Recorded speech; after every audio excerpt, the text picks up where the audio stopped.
Излези за Европа, а не за асимилација. Ова веројатно ќе биде слоганот под кој опозицијата ќе ја тера кампањата за референдум.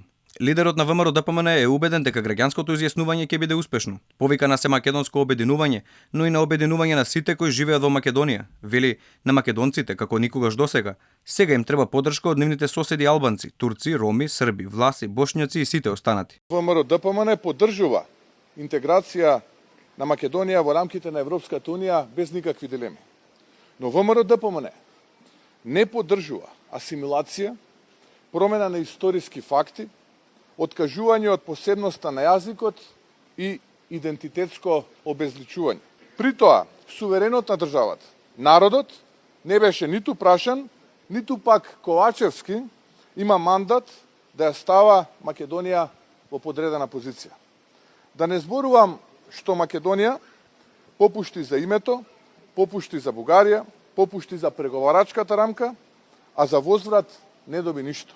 Обидите за бугаризација преку ревизија на историјата е најголемиот предизвик и тест со кој се соочила Македонија во поновата историја, и затоа мора сите заедно да се спротивставиме на тоа, смета Христијан Мицкоски. Според него, коренот на сите проблеми е договорот за добрососедство од 2017 година, кој со успешен референдум ќе биде прогласен за ништовен.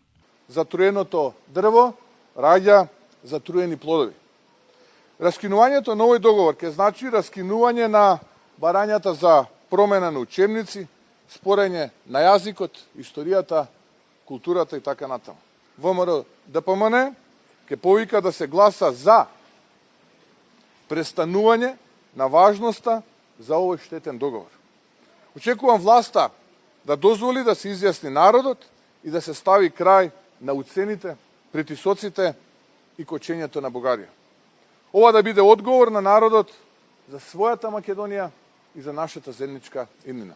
Христијан Мицкоски на брифингот со новинарите објасни дека референдумот нема врска со уставните измени и дека ВМРО ДПМН ја остануваат цврсто на ставот дека нивната пратеничка група нема да дозволи промена на највисокиот правен акт.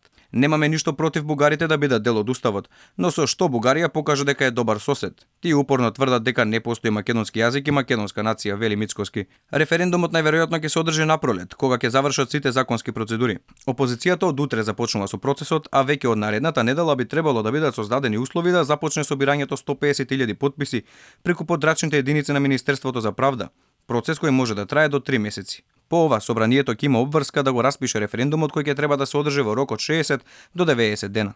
За народното изјаснување да биде успешно ќе треба да излезат над половина од запишаните во избирачкиот список, односно околу 910.000 луѓе. Опозицијата е убедена дека тоа ќе се случи, затоа што, како што велат, над 75% од граѓаните се против францускиот предлог во оваа форма.